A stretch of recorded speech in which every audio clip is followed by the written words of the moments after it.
Hey guys, welcome back to freshers help desk. I am really very sorry, मैं कुछ time से online नहीं थी। It's been approx like 6 days मैंने कोई वीडियो पोस्ट नहीं की थी बिकॉज घर में कुछ काम वगैरह चल रहा था, जिस वजह से मुझे टाइम नहीं मिल रहा था वीडियो बनाने का।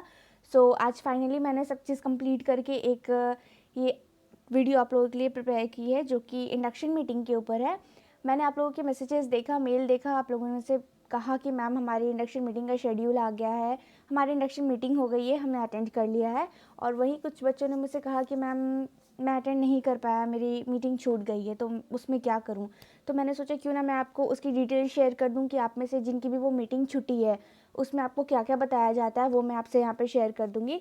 And the most important thing कि ये इग्नू की ऑफिशियल मीटिंग नहीं है ये, क्योंकि आप लोग की जिनकी भी मीटिंग छूट गई होगी, मैं उनकी हेल्प के लिए ये बना रही हूँ ये वीडियो, ताकि आपको कोई प्रॉब्लम ना हो, आपके लिए कोई ऐसा टॉपिक ना हो जो मिसिंग रहे। So let's start the video. Welcome to induction meeting of July 2020 session, जो कि ऑफिशियल मीटिंग नहीं है। सो आज की वीडियो में हम किन किन टॉपिक्स पे बात करने वाले हैं वो मैं आपको एक रफ आइडिया दे देती हूँ, जिसमें आपके इंडक्शन मीटिंग में आपको बताया क्या जाता है, आपको ओवरऑल कोर्स के बारे में, उसके इधर उधर की जितनी कहानी है उसके बारे में आपको बताया जाता है। क्योंकि इग्नू एक डिस्टेंस यूनिवर्सिटी है और जब आप इसमें इनरोल्ड होते हो तो आपको कोई आइडिया नहीं होता है कि अब इनरोल्ड तो हो गए बट आगे क्या करना है। तो इसके लिए इग्नू एक इंडक्शन मीटिंग रखता है, जो मीटिंग आपके स्टडी सेंटर पे ही होती है और कहीं नहीं होती। रीजनल सेंटर पे कोई काम नहीं होता है आपकी पढ़ाई से रिलेटेड, मीटिंग्स वगैरह स्टडी सेंटर पे होती है।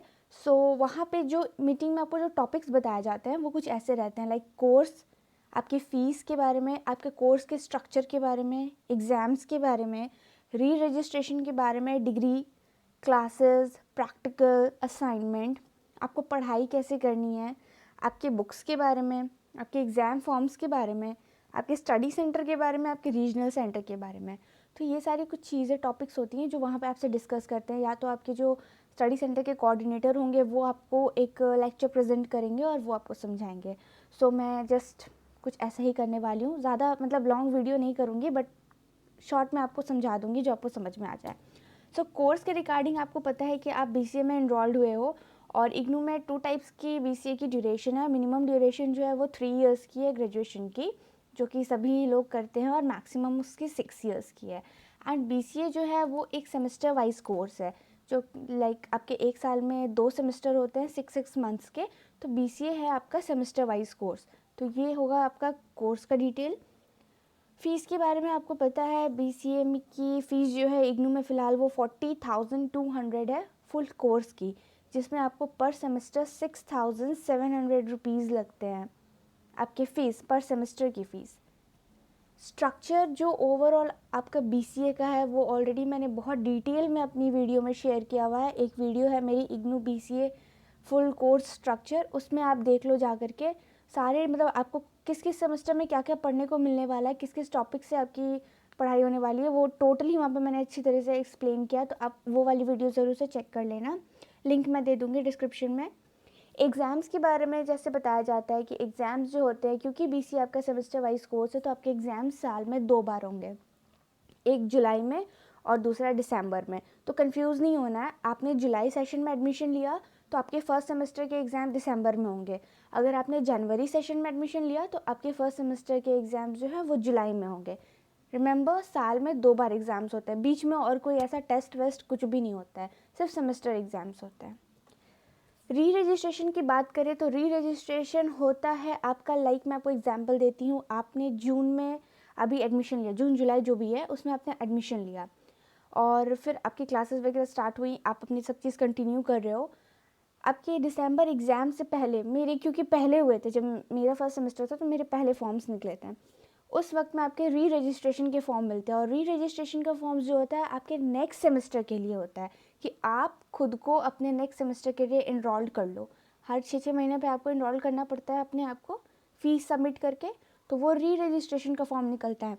ऐसा नहीं है कि आपने जून जुलाई जो भी है उसमें एडमिशन लिया है तो आपको री रजिस्ट्रेशन नहीं भरना है। आपको री रजिस्ट्रेशन भरना है अपने सेकेंड सेमेस्टर के लिए, जो कि आपका फिर एग्ज़ाम जिसका होगा जुलाई में नेक्स्ट ईयर।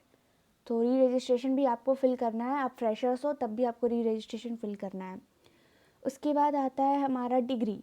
तो बहुत सारे बच्चे अब पूछ रहे हैं कि मैम एग्ज़ाम्स इग्नू के उल्टे पुल्टे हो रहे हैं, आगे पीछे गैप हो रहा है, कहीं हमारी डिग्री पे तो इफ़ेक्ट नहीं होगा। तो आई डोंट थिंक कि आपकी डिग्री पे कोई इफ़ेक्ट होगा। आपका 3 इयर्स जब कंप्लीट होगा तभी आपको डिग्री मिलेगी। अगर इन केस कोई लेट वगैरह हुआ, 6 मंथ्स आगे पीछे हुए, तो वो आपकी यूनिवर्सिटी ही मैनेज करेगी, उसमें तो मैं कुछ नहीं कर सकती हूँ। बट आई डोंट थिंक कि ऐसा कुछ होने वाला है, वो टाइम पे ही कंप्लीट हो जाएगी। क्लासेस की बात करें तो क्लास जो है आपकी स्टडी सेंटर पे होती हैं। आपने जो भी स्टडी सेंटर अपना चूज़ किया है, स्टडी सेंटर मीन्स पढ़ाई वाला सेंटर, जो आपकी पढ़ाई होने वाली है। तो जैसे आप लोगों को पता है कि डिस्टेंस यूनिवर्सिटी है इग्नू, और इसमें बहुत तरह के बच्चे एडमिशन लेते हैं, लाइक वर्किंग भी हैं और नॉर्मल स्टूडेंट्स भी हैं। इसलिए इग्नू जो अपनी क्लासेस है वो सैटरडे एंड संडे को कंडक्ट करता है, ताकि हर कोई उसे विज़िट कर सके। एंड क्लासेस का जो शेड्यूल है आपका, वो भी आपको आपके स्टडी सेंटर वाले आपको मेल कर देंगे। मैंने देखा कुछ बच्चों ने मुझे अपना शेड्यूल भेजा है कि मैम देखिए ये हमारा शेड्यूल आया है। तो वो आपको आपके स्टडी सेंटर के जो कोऑर्डिनेटर है वो हर एक पर्टिकुलर बच्चे को वो मेल भेजेंगे कि सैटरडे को अगर आपकी क्लास है तो कितने बजे से क्लास है, कौन से कोर्स की क्लास है, कौन कंडक्ट करने वाला है, कितने घंटे की क्लास है। वो पूरा लिस्टिंग आपके पास पीडीएफ के फॉर्म में आएगा। तो उसके अकॉर्डिंग आप अपनी पढ़ाई करेंगे, सैटरडे संडे को क्लास जो होगी वो कंडक्ट करेंगे। बात करते हैं प्रैक्टिकल की, तो प्रैक्टिकल क्लास सैटरडे संडे के ही दौरान किसी दिन ले ली जाती है। वो जैसे वो कंफर्टेबल होते हैं स्टडी सेंटर वाले, जब आपके टीचर्स होते हैं उसमें आपके शेड्यूल में लिखा रहता है कि आपका प्रैक्टिकल कभी कब है, तो उसके अकॉर्डिंग आपके प्रैक्टिकल की क्लासेस होती हैं। और प्रैक्टिकल एग्ज़ाम की अगर मैं बात करूँ तो वो आपके थ्योरी पेपर के बाद होती है। मेरी बाद में हुई थी, इसलिए मैं आपको बाद में ही बता रही हूँ। अभी इस दौरान अगर कुछ चेंजेस होती हैं तो वो मैं नहीं बता सकती हूँ। बट हाँ, थ्योरी पेपर के बाद ही आपका प्रैक्टिकल एग्ज़ाम का शेड्यूल निकलता है। अभी भी आप लोगों ने चेक किया होगा, आपके जो अभी फरवरी में एग्ज़ाम होंगे तो थ्योरी के बाद ही आपके शायद प्रैक्टिकल होंगे।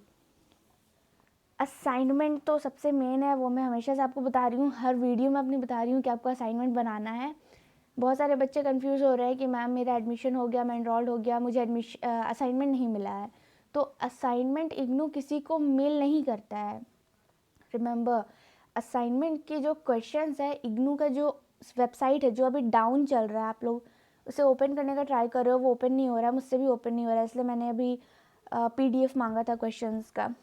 सो उसी वेबसाइट पर इग्नू असाइनमेंट क्वेश्चंस की जो वेबसाइट है उस पर इग्नू हर कोर्स का, उसका चाहे सर्टिफिकेट कोर्स हो, डिग्री को ग्रेजुएशन वाला कोर्स हो, मास्टर कोर्स हो, पीएचडी कोर्स हो, जो भी हो, सबका क्वेश्चन असाइनमेंट का वो वहीं पे अपलोड कर देता है एक बार में। तो आप जब देख लेते हैं कि आपका एडमिशन कंफर्म हो गया, तो आपको खुद से जा कर के वहाँ पे चेक करना है असाइनमेंट के लिए। लाइक मैंने बीसीए में एडमिशन लिया, तो मैं वहाँ पे जाके इग्नू असाइनमेंट क्वेश्चंस में अपना बीसीए चेक करूँगी, बीसीए कोर्स को ओपन करूँगी, उसमें सेशन चेक करूँगी। लाइक मेरा जुलाई सेशन है तो मैं जुलाई 2020 तो जनवरी 2021 वाला जो सेशन है वहाँ पे चेक करूँगी, उसमें फ़र्स्ट सेमेस्टर चूज़ करूँगी। फर्स्ट सेमेस्टर चूज़ करने के बाद वहाँ पे क्वेश्चन खुलेगा मेरा, जिस कुछ 3 सब्जेक्ट का आपका क्वेश्चन वहाँ पे खुला रहता है, क्योंकि इकोनॉमिक्स और इंग्लिश जो है और भी कोर्स के साथ रिलेटेड रहते हैं, इसलिए इकोनॉमिक्स और इंग्लिश वाले कोर्स के नीचे में लिंक दिया रहता है। उस लिंक को क्लिक करके आप अपने सेशन वाला क्वेश्चन डाउनलोड कर सकते हो। वहाँ पे बहुत सारा अवेलेबल रहेगा क्वेश्चन, उसमें से आपको चुनना पड़ेगा कि आपका सेशन का कौन सा है। आपको अपना कोर्स कोड याद रखना है, लाइक FEG2 इको 1 कोड याद रखें और उसी कोड को उसी सेशन का आपको चुनना है। तो असाइनमेंट आपको कोई खुद से भेजेगा नहीं, आपको उसको खुद से जा करके लेना होगा। उसका क्वेश्चन डाउनलोड करके उसे प्रिंट करके तब उसका सॉल्यूशन आपको बना के उसको तैयार करना होगा असाइनमेंट को। और असाइनमेंट हर बच्चे को बनाना है। अगर आपका जुलाई सेशन में एडमिशन हुआ है तो आपको दिसंबर एग्ज़ाम्स के लिए भी असाइनमेंट बनाना है। अगर आपका जनवरी सेशन में एडमिशन हुआ है तो आपको जुलाई सेशन के लिए आपका ये असाइनमेंट बनाना है। उसके बाद जो है हाउ टू स्टडी, तो मैंने आपको डिटेल में बताया है कि आप अपने फर्स्ट सेमेस्टर की जो पढ़ाई वाली स्ट्रैटेजी है जो मैंने फॉलो की थी, उसका भी वीडियो का लिंक मैं डिस्क्रिप्शन में दे दूँगी। आप आराम से डिटेल में उसे चेक कर सकते हो कि आप अपने फर्स्ट सेमेस्टर में कौन सी बुक से कैसे पढ़ाई करनी है, क्या आपका टाइम टेबल होना चाहिए, कैसा शेड्यूल होना चाहिए, सब कुछ मैंने बहुत अच्छी तरीके से बताया है। पढ़ाई के रिगार्डिंग भी और असाइनमेंट के रिगार्डिंग भी आप उसको भी चेक कर सकते हो, आपके लिए हेल्पफुल रहेगा। फिर बात करते हैं बुक्स की। तो बुक्स जो है वो इग्नू आपको खुद भेजता है, आपको एडमिशन के बाद कहीं जाके बुक्स ख़रीदने की ज़रूरत नहीं है। आपका एडमिशन कंफर्म हुआ, खुद पे खुद आपके बुक का पार्सल आपके घर पर आ जाएगा, या जो भी आपने एड्रेस दिया होगा उस एड्रेस पे आपको रिसीव हो जाएगा। कभी कभी ऐसा होता है कि ज़रूरी नहीं है कि सारी की बुक आपको एक ही बार रिसीव हो जाए, एक मैथ, इकोनॉमिक्स, कंप्यूटर, इंग्लिश सब एक बार रिसीव हो जाए, ज़रूरी नहीं है। हो सकता है कुछ बुक पहले आई, कुछ बुक बाद में आए, क्योंकि एक स्टूडेंट नहीं है ना, लाखों लाख स्टूडेंट हैं।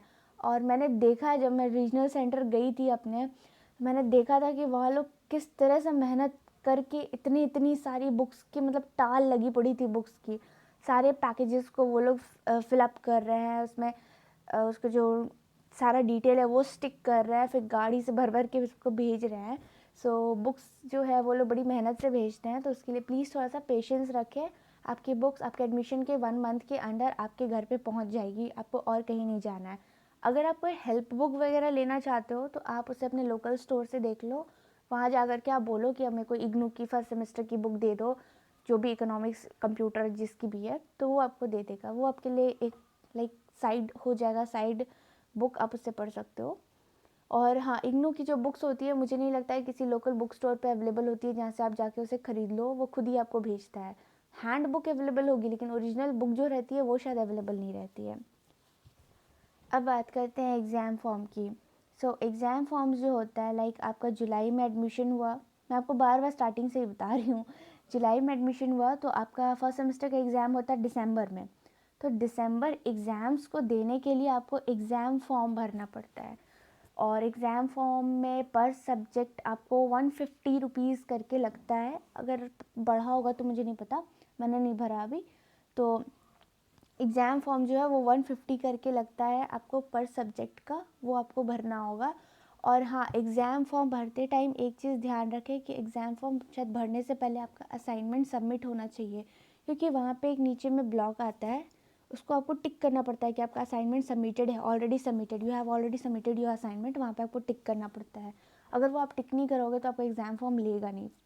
तो असाइनमेंट कंपलसरी है एग्ज़ाम्स के लिए। उसके बाद जैसे मैंने बताया, स्टडी सेंटर आप जाओगे, आपकी क्लासेस जहाँ होगी, जैसे मैं एग्जांपल ले लेती हूँ श्यामलाल कॉलेज न्यू दिल्ली में, अगर किसी ने लिया होगा तो आप वहाँ जाओगे, वहाँ पे इग्नू के कोऑर्डिनेटर होंगे जो वहाँ पे सब कुछ हैंडल करते होंगे, वो आपके हेड होंगे। आपको किसी तरह की दिक्कत है, आप अपने कोऑर्डिनेटर से आप कांटेक्ट कर सकते हो। प्लस आपके कोर्स के अलग अलग टीचर्स होंगे। लाइक बहुत सारा स्टडी सेंटर्स जो होता है वो ऐसे ही मतलब रहता है, नाम का स्टडी सेंटर रहता है, वहाँ पढ़ाई वढ़ाई कुछ नहीं होती है। लाइक आप आओ नहीं आओ कोई मतलब नहीं, ऐसे ही बस नाम का है। लेकिन कुछ स्टडी सेंटर्स अच्छे होते हैं जो कंटिन्यूअस आपका क्लास लेते हैं, आपको डिटेल में पढ़ाते हैं, अच्छी अच्छी चीज़ें बताते हैं, पूरी मतलब आपको ऐसा फील नहीं होने देते कि आप डिस्टेंस क्लास कर रहे हो। लाइक मेरा स्टडी सेंटर जो है वो मुझे बहुत पसंद है, टीचर्स बहुत हेल्पफुल है वहाँ पे। सो स्टडी सेंटर आप चूज़ करें, प्लीज़ ध्यान से स्टडी सेंटर चूज़ करें। हाँ, अगर आपसे कोई गलत स्टडी सेंटर चूज़ हो गया है, आपको लग रहा है कि आपके स्टडी सेंटर में अच्छी पढ़ाई नहीं हो रही है, वो आपको अच्छी गाइडेंस नहीं दे रहे हैं, तो आप एक फॉर्म आता है चेंज करने के लिए, वो फॉर्म आप भर के, आपको जो भी डिज़ायर, आप अपने दोस्त लोग से किसी से पता कर लो, कहीं से पता कर लो कि कौन सा स्टडी सेंटर अच्छा है। आप उस फॉर्म में डिटेल फिल कर दो कि अभी मैं किस स्टडी सेंटर में हूँ और मुझे किस स्टडी सेंटर को चेंज करना है। और वो exam form, sorry, change form fill करके कुछ पैसे लगता है, लाइक 100-200 सब कुछ लगता होगा, या फिर नहीं भी लग सकता है। उसे जाके आप रीजनल सेंटर में सबमिट कर दो, आपका स्टडी सेंटर चेंज हो जाएगा। उसी रीजनल सेंटर के अंदर करना, किसी और रीजनल सेंटर के अंदर मत करना, अदरवाइज़ रीजनल सेंटर भी चेंज करना होगा आपको, वो प्रॉब्लम है। स्टडी सेंटर चेंज करना अपने ही रीजनल सेंटर के अंदर। रीजनल सेंटर आपको पता है क्या होता है, जहाँ आपका पूरा बायोडाटा स्टोर होता है। इग्नू का जो हेड क्वार्टर है वो न्यू दिल्ली में है, मैदान गाड़ी में है आपका हेड क्वार्टर। और क्योंकि ये ओवरऑल इंडिया में सब तरफ फैला हुआ है, तो इसीलिए इग्नू ने हर स्टेट्स के डिस्ट्रिक्ट में आपके रीजनल सेंटर्स को बनाया है, छोटे छोटे सेंटर्स को, जो अपने से छोटे स्टडी सेंटर्स को हैंडल करते हैं। रीजनल ही सेंटर आपका वो जगह होता है जहाँ आपके टोटल डेटा बेस, आपका जितना भी बायोडाटा है, स्टोर्ड रहता है। अगर मैं बात करूँ, मैं जैसे एग्जांपल लेती हूँ, मैं न्यू दिल्ली रीजनल सेंटर 1 के अंदर अपना एडमिशन लिया है, तो अगर मैं न्यू दिल्ली रीजनल सेंटर 2 के अंदर जा कर के अपना डेटा खोजूँगी तो मुझे कुछ नहीं मिलेगा वहाँ, कुछ भी नहीं, क्योंकि मेरा एडमिशन 1 के अंडर हुआ है, तो मेरा सारा डेटा 1 में ही मिलेगा, आपको 2 में नहीं मिलेगा, 3 में नहीं मिलेगा। इसलिए रीजनल सेंटर आपका वो मेन ऑफिस होता है, वर्किंग ऑफिस। आपको जो कुछ भी काम है, आपको अपनी आंसर शीट रीचेकिंग करवानी है, आपको स्टडी सेंटर चेंज करना है, आपको रीजनल सेंटर चेंज करना है, आपके कुछ आईडी कार्ड वगैरह में प्रॉब्लम है, आपको न्यू आईडी कार्ड इशू कराना है, एडमिट कार्ड से रिलेटेड कोई प्रॉब्लम है, डिग्री से रिलेटेड कोई प्रॉब्लम है, सारे जो आपके प्रॉब्लम्स हैं वो आपके रीजनल सेंटर वाले ही सॉल्व करते हैं। तो आपको ऐसा नहीं सोचना है कि आपको कोई प्रॉब्लम हो गई तो आप न्यू दिल्ली में अगर नहीं हो तो आप न्यू दिल्ली जाओगे, तो ऐसा नहीं है। आप अपने डिस्ट्रिक्ट वाले रीजनल सेंटर से कांटेक्ट करना, वो आपकी हेल्प करेंगे। और ट्राई करना कि ऐसा ही चूज़ करो जहाँ पे लोग हेल्पफुल हो। कई बार कुछ बच्चों को ऐसा सेंटर्स मिल जाता है जहाँ पे बिल्कुल लोग हेल्पफुल नहीं होते हैं। सो अच्छी जगह पे लेना। इग्नू बुरी यूनिवर्सिटी नहीं है, थोड़ी सी कॉम्प्लिकेटेड है। न्यू टाइम में जब कोई आता है तो उसे कॉम्प्लिकेटेड लगती है, चिड़चिड़ा जाता है वो इंसान कि यार छोड़ो यार, कौन सी सड़ी हुई यूनिवर्सिटी में मैंने एडमिशन ले लिया, कुछ समझ में नहीं आ रहा है। तो ऐसा नहीं है, यूनिवर्सिटी अच्छी है। आप अगर किसी कंपटीशन वगैरह की तैयारी कर रहे हो तो आप आराम से एडमिशन ले सकते हो। फर्स्ट सेमेस्टर आपको कॉम्प्लिकेटेड फील होगा, बट आई डोंट थिंक कि यहाँ पे मेरे जितने फैमिली वाले हैं, ये मेरी सब्सक्राइबर्स वाली जो फैमिली है, इसमें किसी को कोई प्रॉब्लम हुई होगी, क्योंकि मैंने आपसे फुल टू वही चीज़ शेयर की है जो मैंने एक्सपीरियंस किया। बिल्कुल बेसिक लैंग्वेज में, कोई कॉम्प्लिकेटेड वे में नहीं बताया, बिल्कुल नॉर्मल तरीके से मैंने आपको बताया। तो आई डोंट थिंक कि आप में से किसी को ये प्रॉब्लम होगी कि कैसे क्या करना है अगर फर्स्ट सेमेस्टर में आए हैं या सेकेंड सेमेस्टर में आए हैं, क्योंकि आप एक सेमेस्टर में आपको आइडिया हो जाएगा तो हर सेमेस्टर में आपका वही सेम रूटीन रहेगा। प्लस वन मोर थिंग, जुलाई सेशन वालों का जो एग्ज़ाम्स था वो फरवरी में होने वाला, मैंने ऑलरेडी बता दिया। और अभी एक चीज़ मैं ट्रेंडिंग देख रही हूँ यूट्यूब में बहुत जगह पे, कि आपके एग्ज़ाम पोस्टपोन कर दिए हैं। लाइक बहुत सारे लोगों ने थंबनेल लगाया, मोदी जी ने पोस्टपोन करवा दिया आपका एग्ज़ाम्स। तो मैंने इग्नू की साइट चेक की, ऑफिशियल वेबसाइट चेक की, रीजनल सेंटर्स की वेबसाइट चेक की, मुझे ऐसा कोई नोटिस कहीं पे नहीं मिला। अगर ऐसा कुछ नोटिस आता तो उसका एक प्रॉपर वहाँ से इशू होता, पूरा नोटिस जो है साइन किया हुआ इग्नू का, कि हाँ जैसे आपका पोस्टपोन होने का जो नोटिस इशू किया था इग्नू ने ऑफिशियल वेबसाइट पे कि दिसंबर एग्ज़ाम्स को पोस्टपोन करके फरवरी में कर दिया गया है, वैसे ही नोटिस एक इशू होता अगर आपका एग्ज़ाम कैंसिल करके आपको डायरेक्ट प्रमोट कर दिया जाता। कुछ यूट्यूबर्स हैं जो कह रहे हैं कि ऐसी ये गलत चीज़ है, ये ऐसा कुछ नहीं है, आपको प्रमोशन नहीं दिया जा रहा है, आपके फरवरी में एग्ज़ाम्स होने वाले हैं। मैंने चेक किया सब जगह, मुझे भी ऐसा कोई नोटिस नहीं मिला। प्लीज़ पैनिक ना हो, आप अपने एग्ज़ाम्स की तैयारी रखो, वो आपका काम है। ऐसा नहीं है कि आपको प्रमोट कर दिया गया तो आप अपने फर्स्ट सेमेस्टर का सारा जो सिलेबस है वो उड़ा दोगे, अपना बेस ही उड़ा दोगे तो आगे आपको कुछ समझ में नहीं आने वाला है। आपको अपने एग्ज़ाम्स की तैयारी हर हाल में रखनी है, भले ही आप प्रमोट हो जाओ, लेकिन आपको फर्स्ट सेमेस्टर की पढ़ाई करनी है, ये चीज़ दिमाग में रख लीजिए आप। और असाइनमेंट और एग्ज़ाम फॉर्म्स की जो डेट थी वो एक्सटेंड हो गई थी 15 दिसंबर तक, वो भी मैंने बता दी थी। सो होप आप में से जिसका भी इंडक्शन मीटिंग छूटा होगा आपको समझ में आ गया होगा कि वहाँ क्या क्या बताया जाता है। एंड ये वीडियो थोड़ी सी लॉन्ग हो गई क्योंकि कुछ ज़्यादा ही डिटेल शेयर करना था। So thanks for watching this video, stay tuned, bye bye.